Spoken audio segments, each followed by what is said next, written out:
ഹരേ കൃഷ്ണ. എല്ലാ ഭഗവത് ഭക്തർക്കും വിനീത പ്രണാമം. എല്ലാവർക്കും രാധേശ്യാം എന്ന ചാനലിലേക്ക് ഹൃദ്യമായ സ്വാഗതം.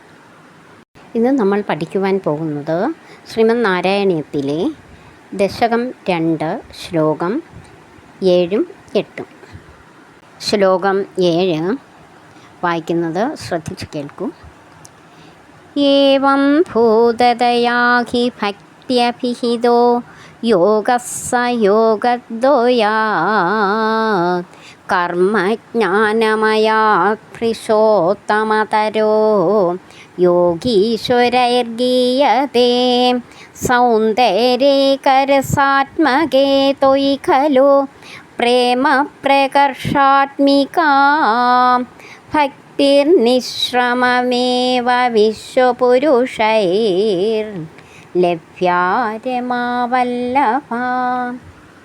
ഏവം ഭൂതദയാ ഹി ഭക്തി അഭിഹിതഃ യോഗഃ സഃ യോഗദ്വയാത് കർമ്മജ്ഞാനമയാത് പുരുഷോത്തമതരോ യോഗീശ്വരൈഃ ഗീയതേ സൗന്ദര്യ ഏകരസാത്മകേ ത്വയി ഖലു പ്രേമ പ്രകർഷാത്മികാ ഭക്തിർനിശ്രമമേവ വിശ്വപുരുഷൈഃ ലഭ്യ രമാവല്ലഭ. ഇനി നമുക്കിതിൻ്റെ അർത്ഥം മനസ്സിലാക്കാം.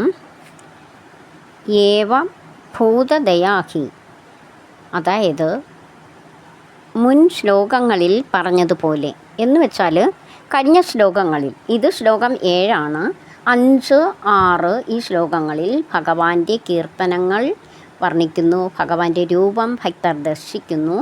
അങ്ങനെ വരുമ്പോൾ ഭക്തി അഭിഹിതഃ, ഭക്തിയെന്നു പറയപ്പെട്ട യോഗഃ സഹ, ആ യോഗം യോഗദ്വയാത്, 2 യോഗങ്ങളാണ്. ദ്വയാത് 2, യോഗദ്വയാത്. യോഗം എന്ന് പറഞ്ഞാൽ സമ്മേളനം. ഏതൊക്കെയാണ് ആ യോഗദ്വയാത്, 2 യോഗങ്ങളെന്നാണ് അടുത്തതിൽ പറയുന്നത്. കർമ്മജ്ഞാനമയാത്, ജ്ഞാനയോഗവും, കർമ്മയോഗവും ജ്ഞാനയോഗവും. പുരുഷോത്തമതര, ഏറ്റവും ഉത്കൃഷ്ടമായത് പുരുഷോത്തമതരമാണ്. അതായത് 2 യോഗങ്ങൾ ഇവിടെ പറയുന്നു, കർമ്മജ്ഞാനവും ജ്ഞാനയോഗവും, കർമ്മയോഗവും ജ്ഞാനയോഗവും. അതിൽ പുരുഷോത്തമതരം ഏറ്റവും ഉത്കൃഷ്ടമായതേതാണ്?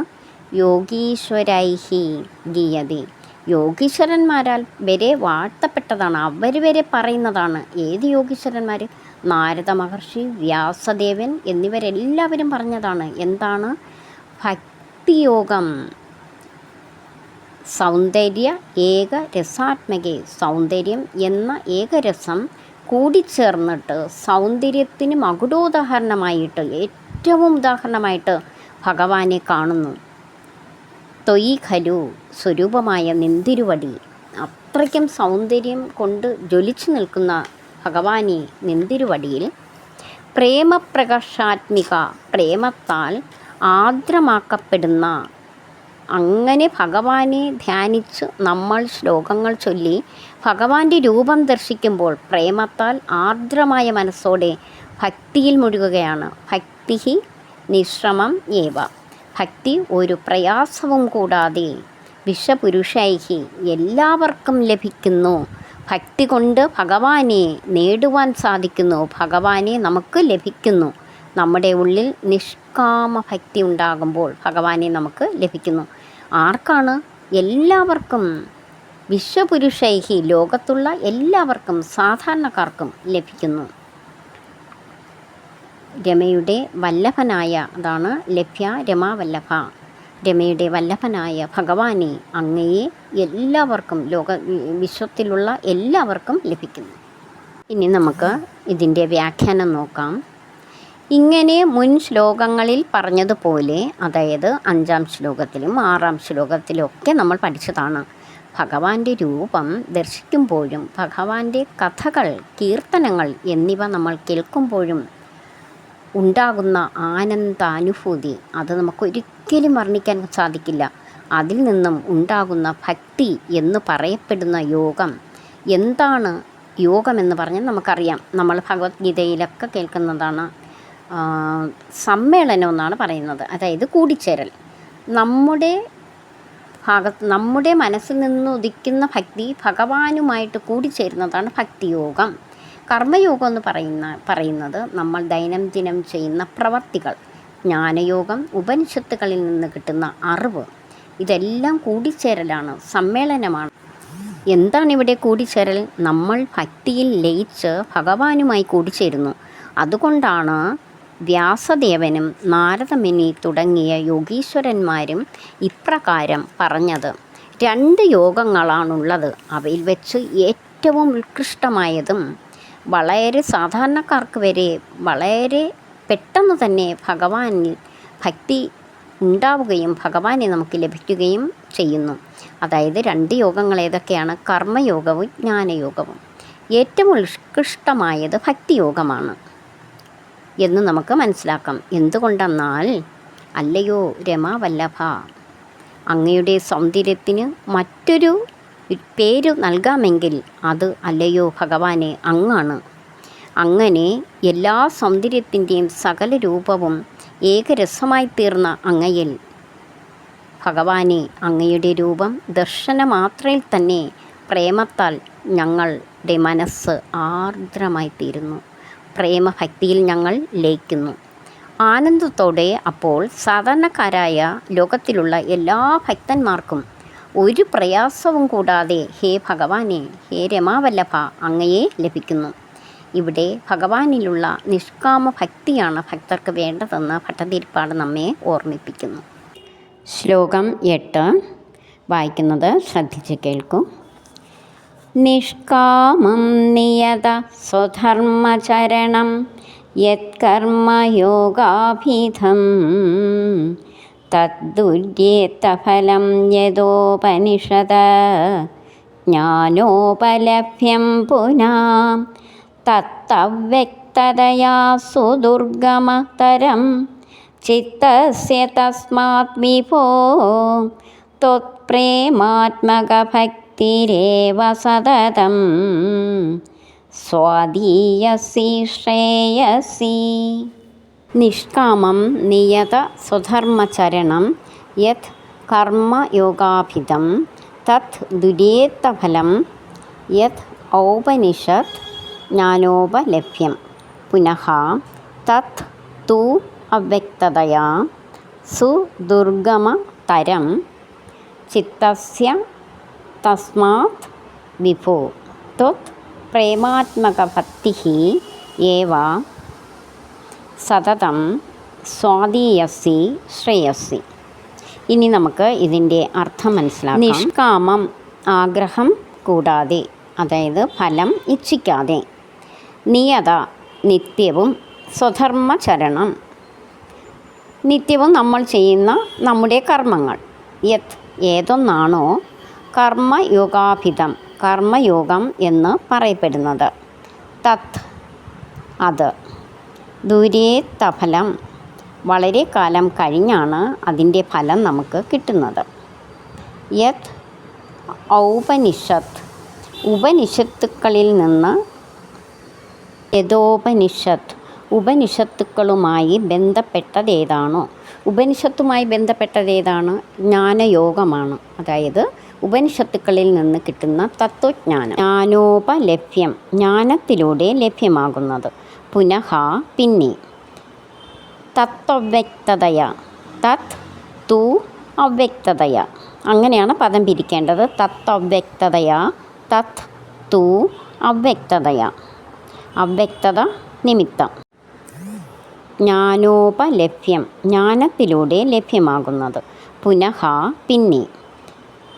തത്വവ്യക്തതയ, തത് തു അവ്യക്തതയ, അങ്ങനെയാണ് പദം പിരിക്കേണ്ടത്. തത്വവ്യക്തതയ, തത് തു അവ്യക്തതയ. അവ്യക്തത നിമിത്തം. സുദുർഗമതരം, സുദുർഗമതരം, അതായത് വളരെ കഷ്ടപ്പെട്ട്, അതായത് വളരെ ക്ലേശങ്ങൾ അനുഭവിച്ച് മാത്രമേ നമുക്ക് ജ്ഞാനം ലഭിക്കുകയുള്ളൂ. ഉപനിഷത്തുക്കളിലൂടെയുള്ളത്, അതാണ് സുദുർഗമതരം. അത് നമുക്ക് നേടിയെടുക്കുന്നത് വളരെ കഷ്ടപ്പാട് നിറഞ്ഞതാണ്. ചിത്തസ്യ, മനസ്സിന്. തസ്മാത്, അതിനാൽ. വിഭോ, ഭഗവാനെ. ത്വത്പ്രേമാത്മക ഭക്തി ഏവ, നിന്തിരുവടിയിലുള്ള പ്രേമം, സ്വരൂപമായുള്ള ഭക്തി. സതതം എപ്പോഴും, സ്വാദീയസി ഏറ്റവും പ്രിയങ്കരമായിട്ടുള്ളത്, ഏറ്റവും സ്വാദുള്ളതായിട്ടുള്ളത്, ശ്രേയസി ശ്രേയസ്സുള്ളതായത്. എന്താണിവിടെ ഏറ്റവും പ്രിയമായിട്ടുള്ളതും ഏറ്റവും ശ്രേയസ്സുള്ളതും? പ്രേമാത്മക ഭക്തി, അതായത് ഭഗവാനിലുള്ള പ്രേമാത്മക ഭക്തി. ഇനി നമുക്ക് ഇതിൻ്റെ വ്യാഖ്യാനം നോക്കാം. ശ്ലോകം 8 3 തരം യോഗങ്ങളെക്കുറിച്ചാണ് ഇവിടെ പ്രതിപാദിക്കുന്നത്. ഏതൊക്കെയാണ് ആ യോഗങ്ങളെന്ന് നോക്കാം.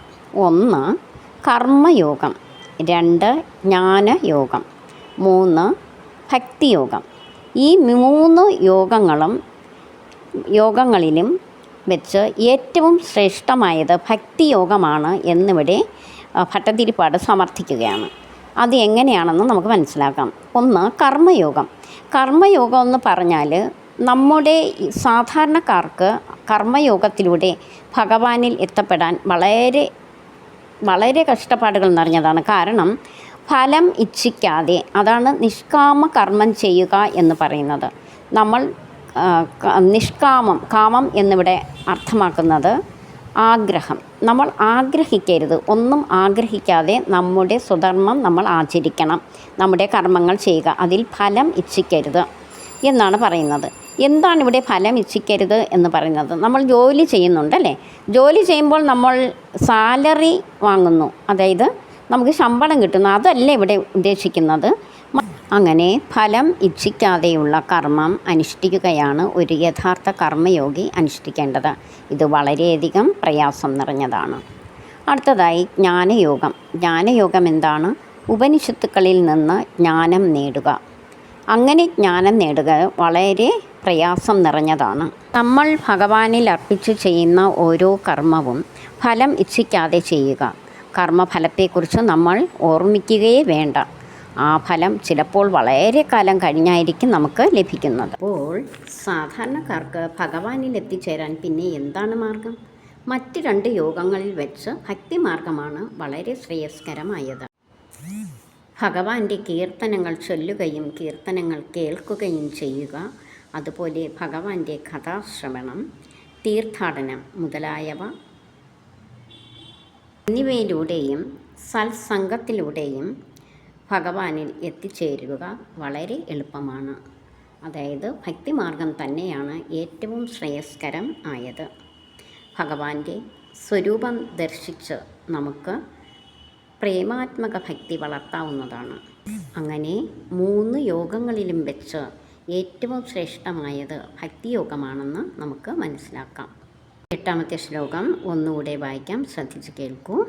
അർത്ഥം മനസ്സിലാക്കി തന്നെ വായിക്കുവാൻ ശ്രദ്ധിക്കൂ. നിഷ്കാമം നിയത സ്വധർമ്മചരണം യത്കർമ്മയോഗാഭിധം തദ്ദുര്യേതഫലം യതോപനിഷദ ജ്ഞാനോപലഭ്യം പുനാ തത്വവ്യക്തതയാ സുദുർഗമത്തരം ചിത്തസ്യ തസ്മാത് വിഭോ ത്വത്പ്രേമാത്മകഭക്തിരേവ സതതം സ്വാദീയസി ശ്രേയസി. നിഷ്കാമം നിയത സ്വധർമ്മചരണം യത്കർമ്മയോഗാഭിധം തദ്ദുര്യേതഫലം യതോപനിഷദ ജ്ഞാനോപലഭ്യം പുനാ തത്വവ്യക്തതയാ സുദുർഗമത്തരം ചിത്തസ്യ തസ്മാത് വിഭോ ത്വത്പ്രേമാത്മകഭക്തിരേവ സതതം സ്വാദീയസി ശ്രേയസി. എല്ലാവരും നല്ലതുപോലെ വായിച്ച് പഠിക്കുക. ഇനി അടുത്ത വീഡിയോയിൽ കാണാം. എല്ലാവർക്കും നല്ലൊരു ദിവസം ആശംസിക്കുന്നു. ഹരേ കൃഷ്ണ.